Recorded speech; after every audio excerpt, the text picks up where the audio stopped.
Nasawi siyang ginang matapos siyang barilin sa loob ng kanyang convenience store sa Batangas. Ang motibo, away umano sa partehan ng komisyon sa ibebentang lupa.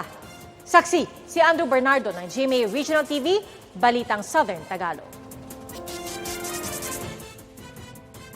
Kita sa kuha kahapon ng CCTV sa Barangay Santiago, Malvar, Batangas, ang isang lalaking bumaba ng motorsiklo, nakadilaw na t-shirt at may backpack sa dibdib.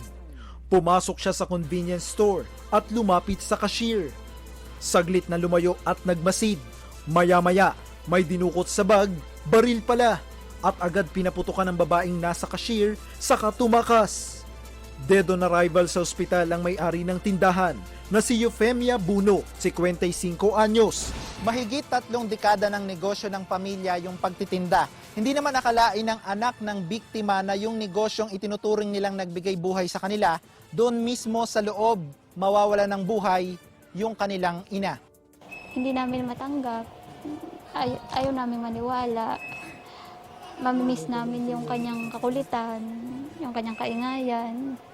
Wala na kaming matatanong pag may kailangan kaming desisyon.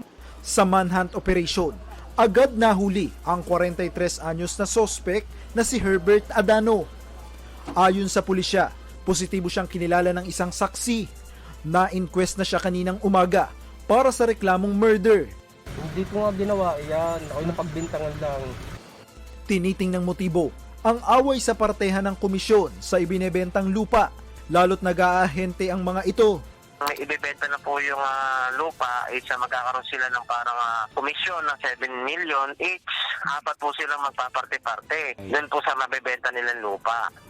Kaya lang, nung kukunin na po, tinatanong na po nung biktima doon sa suspect yung update kung na-ibenta na, ay sabi po wala pa.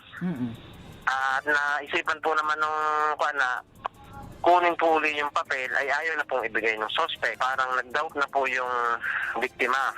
Mabigyan ng katarungan yung kanyang pagkawala, yung kanyang pag-alis, yung ating pong lokal na gobyerno.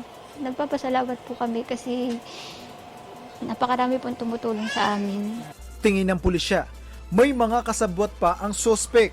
Bukod kasi sa motorsiklo, may kotse rin daw na ginamit na getaway vehicle. Nakikipag-ugnayan ng PNP sa LTO at HPG para matukoy ang may-ari ng mga sasakyan. Mula rito sa GMA Regional TV, Balitang Southern Tagalog, Andrew Bernardo, ang inyong saksi.